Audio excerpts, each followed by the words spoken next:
Bonjour tout le monde, petite vidéo avant le week-end. Je voulais faire avec vous des petits sapins. Voilà, c'est juste du pliage. Après, vous rajoutez juste un petit rectangle pour faire le tronc. Voilà, c'est juste du pliage. C'est simple, facile, efficace pour mettre sur vos cartes de Noël, etc. Ah, voilà Saphir, il y avait longtemps. Il n'était pas venu sur la vidéo de la dernière fois. Bon, voilà. Donc, il vous faut vraiment très peu de matériel. Vraiment, vraiment.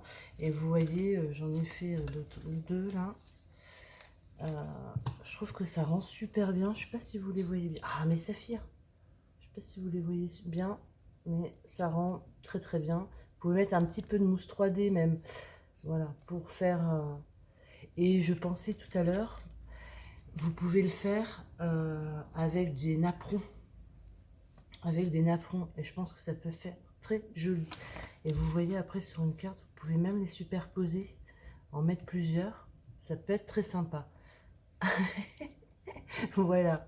Allez, on y va. C'est parti. Donc moi j'ai pris un dies, mais vous pouvez prendre un compas, il n'y a pas de souci. Il vous faut un cercle en fait. Moi j'ai pris un cercle festonné parce que je trouvais que ça pouvait être sympa avec voilà, les petites marques. Donc j'ai pris un cercle. Là il fait 10,5 je crois. Voilà, 10,5. Après vous prenez la taille que vous voulez. Ça marche pour toutes les tailles.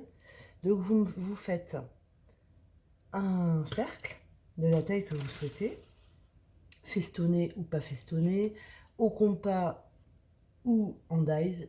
Là c'est pareil, c'est comme vous voulez. Pour ceux qui n'ont pas par exemple la Big Shot et les dies, et ben vous faites au compas. Vous faites un cercle au compas et vous le découpez. Voilà. Donc vous voyez, c'est même pour les débutants et pour ceux qui font pas forcément de scrap. Je pense aux enfants pour Noël. Voilà, c'est super. Pour faire ça, pas besoin de matériel. Saphir grogne. Vous découpez votre cercle en deux parties. Qu'est-ce qu'il y a, Saphir?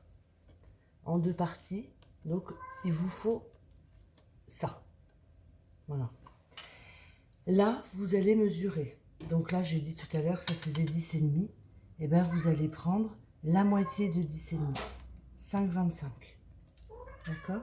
Vous faites un marquage. D'accord? Et après, eh ben, on y va. Vous allez voir, c'est super simple.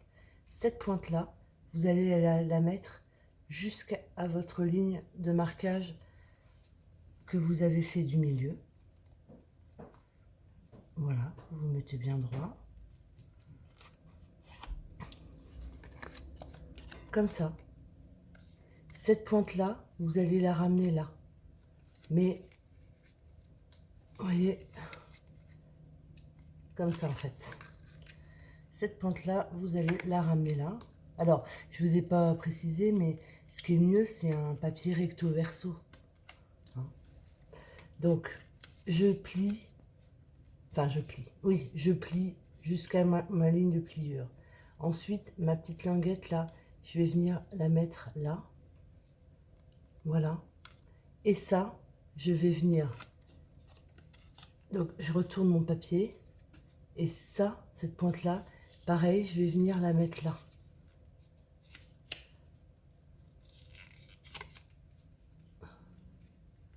Jusque là. Et j'ai mon sapin de fée. Alors oui, là, ça fait un peu bizarre. Vous pouvez réajuster un petit peu. Voilà. Je répète, j'ai mon demi-cercle, j'ai fait mon marquage au milieu. Je viens avec ma pointe jusqu'au milieu. Ensuite, ma petite pointe que j'ai là, je vais venir la mettre là. Tac. Et ça, je vais venir... Alors, du coup, je me retourne. Je me mets à l'envers. Ça, je vais venir l'installer là. Hop. Et ça me fait mon sapin. Reste plus qu'à vous faire, je vous dis, un petit rectangle pour faire le pied du sapin, etc. Alors, j'ai du monde qui passe. Bien sûr, on regarde. Voilà, ça vous fait un petit sapin. Donc, tuto très facile. On en refait ensemble. Allez, j'ai pris mon milieu. Je viens mettre comme ça. Ça, ma petite pointe, je vais l'installer là. Et cette partie-là, je retourne mon papier. Cette partie-là, je vais venir la mettre là. Donc, comme ça. Là, j'ai besoin forcément de mes deux mains.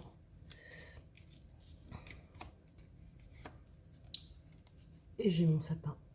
Voili voilou. Eh bien, amusez-vous. Hein. Faites ce week-end avec vos enfants, petits-enfants. Voilà, il y a plein de choses à faire. Des cartes. Vous pouvez même en faire des guirlandes. Vous voyez, vous mettez votre twin. Voilà, vous collez. Et puis ça vous fait des guirlandes de sapin. Il vous faut juste un demi-cercle. Donc très facile à faire. Et papier recto verso, c'est quand même effectivement mieux. Voilà. Je vous fais des gros bisous. Je vous dis à très bientôt pour un prochain tuto. Bye bye.